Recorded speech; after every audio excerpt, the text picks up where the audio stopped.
Hey, nobody gets the better of Gabe Vincent. Not the audio guy, not any opponent.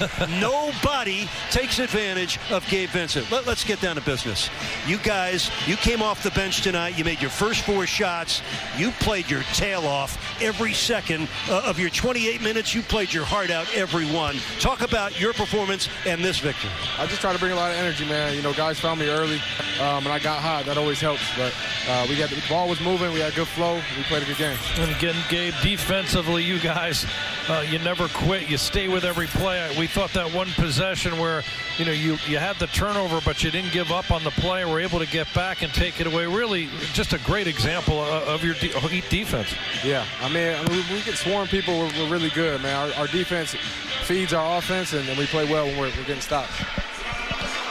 Gabe, you guys just got Kyle Lowry back. You did so well starting and placing him for those 9 games. Now you're coming off the bench, but as players are getting healthier, and we expect Oladipo back probably in the month of March, how good are you guys beginning to feel about yourself as we take the stretch run toward the All-Star break?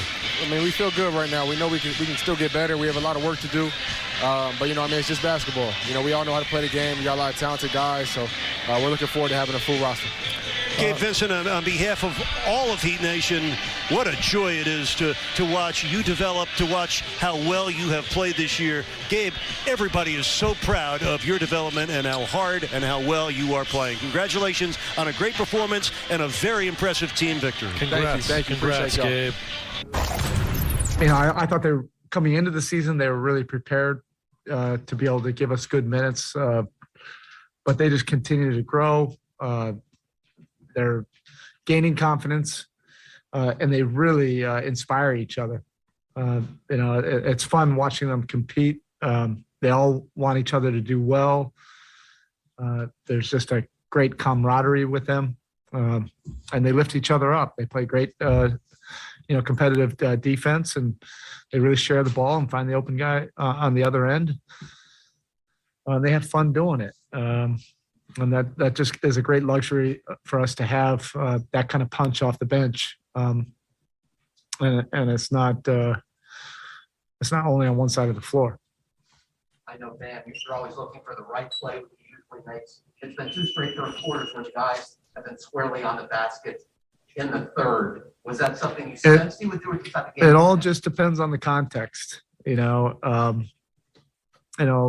Once everybody on the outside just wants any of our guys to put up a certain amount of shots or numbers, that's not what it's about. It's about making the appropriate play. Every team has a different scheme, and you have to read the context of the game. And I think Bam is on this road trip has really been making some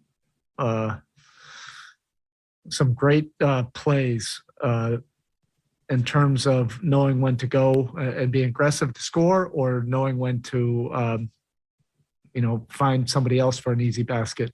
And that's always a tough balance, you know, when you're a great player. But on this road trip, he's just done a marvelous job with that. One other thing for me, because Jimmy does so much well, so many parts of the game. Sometimes you don't even, not you, but sometimes people don't even appreciate the crafty moves around the basket. Just your appreciation for that. We've seen it now this whole road. Jimmy is so unique, because he's the ultimate closer and finisher, you know, of your offense. You know, if the ball gets to him and the second half of the possession, he just has a way of finding an angle, finding an open spot, getting into an open gap, and either shot making, drawing a foul, or playmaking, because he's so unselfish. But the other, part of his greatness is he can be an initiator too. So when we had Kyle and Gabe out there, he can run your offense, and he's had to do that for us the last couple of years, where he's really been, our point forward. So he can toggle back and forth between those two responsibilities extremely well. That looks probably much easier on the outside than it actually is. There's not a lot of players that can do that. Eric, how important was the three-point shooting? I mean, that's part of it. We have a bunch of guys that are ignitable. The energy really started from our defense. we're really active, forcing turnovers, forcing tough shots that got us some easy ones in the open court. And then we have a bunch of ignitable guys. They hit one, that can easily turn into 4 or 5. If somebody else hits one, the next guy feels like he's hot and he never even shot one. It's just they feed off each other, that energy, that momentum. But again, it started, I believe, the last 2 third quarters were very good defensively. Alex, go ahead. I will take one from Zoom. Ira, go ahead.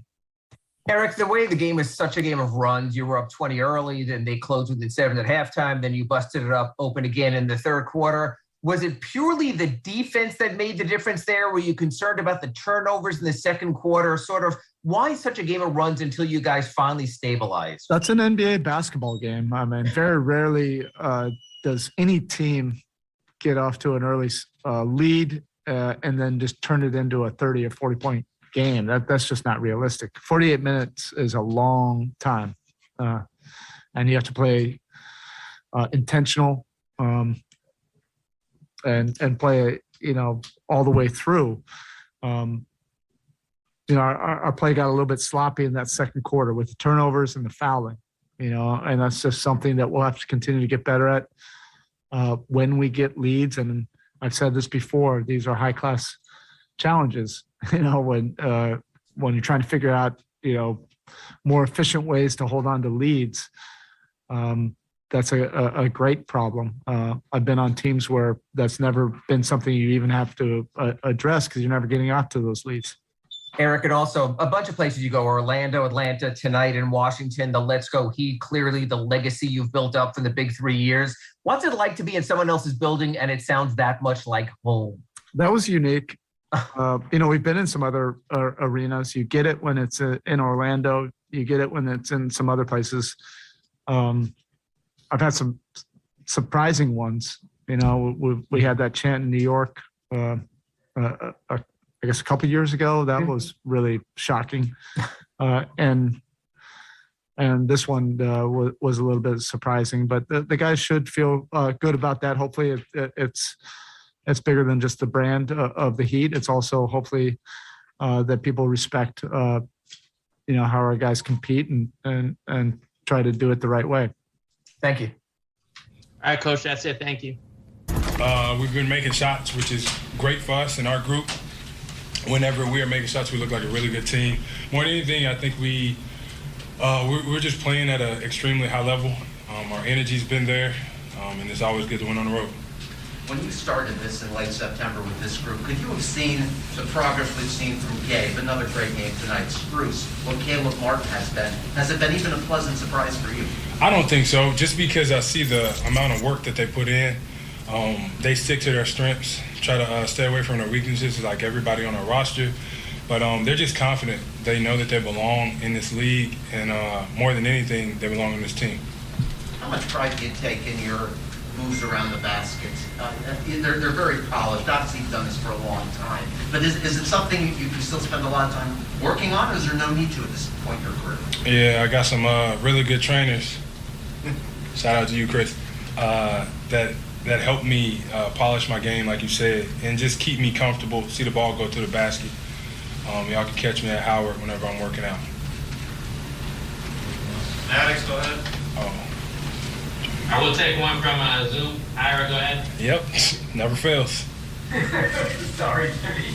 Jimmy, a guy like Kyle can be so subtle in his contribution, does not need a lot of shots. There's only 4 going to the fourth quarter. Is that sort of the uniqueness of Kyle that you're selling him short if you're only looking at box score?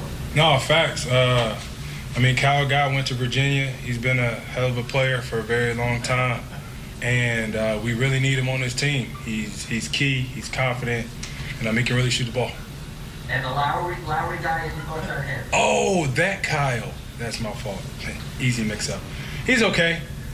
He's been getting on my nerves a lot lately. But, he's our PG. I got no choice now. But he's a really good player. And then your answer to the first question to Barry there was, you say you're such a better team when you're making shots, but why are there games like this when you're making shots? Is it all movement, or is it simple as a make or miss league? That's what it is. It's a make or miss league. And man, whenever we're making shots, we're really hard to guard. And then we actually tend to go down there and play better defense because we don't got to worry about our transition defense. But when we're making shots, I think I can speak for everyone. When they shoot it, they want to make the shot. So whenever I shoot it, I want to make it. Was there at all a change in philosophy, though, with Tyler out in terms of maybe looking for a shot a little bit more? No, I mean, I like to think I'm always trying to be aggressive and find my spots. I had an early one that was easy from PJ from the corner to the wing. So he found me early and went in. And from there, I kind of just found my spots and the guys kept finding me, and I stayed high quick.